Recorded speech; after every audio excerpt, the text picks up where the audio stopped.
ادھر ایک بندہ آیا تو بڑی انگریزی سٹے، میں کہا میں اتنی انگریزی نہیں پڑھیا تو ماں فخر ہے کہ میں اللہ اور رسول کی زبان پڑھیا۔ میں کہا تو میرے روب جمانا ہے؟ میں کہا کہ آپ کا مسکت الراس کہاں ہے، آپ کا مسکت الراس کہاں ہے؟ وہ سر پکڑ گیا، اس آقا مسکت الراس کا میں نے میں کہا تو جو کچھ بیان کیتا ہے پہلے تو یہ دفعہ تو کیا کیا تے پھر آنکھ لگا کہ نہیں وہ بہو آنکھ لگا مولانا سنو ذرا یہ گلاں بڑے ذوق دی ہوندیاں یہ میں تواڈے واسطے ایویں گل چل پئی اس آکھا جناب یہ کی گل ہے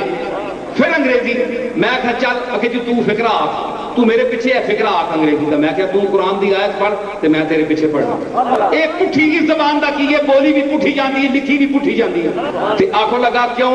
تو پڑھ میں کہا پھر میں چیز پڑھنا تو پڑھ میں پھر امیر خسرو دا ایک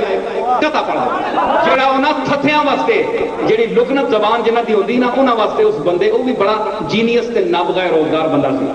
میں کہا تو پڑھ آ لق لمقل لمق لقل لم لمقل لق اندر دمقن دمق دقن دم دمقن دم آ لق لمقل لمق لقل لم لمقل لق اندر دمقن دمق دقن دم دمقن لق اب نرگس مستان تو ہم بے دل و حیران عاشق شمقن شمق شکن شم شمقن شم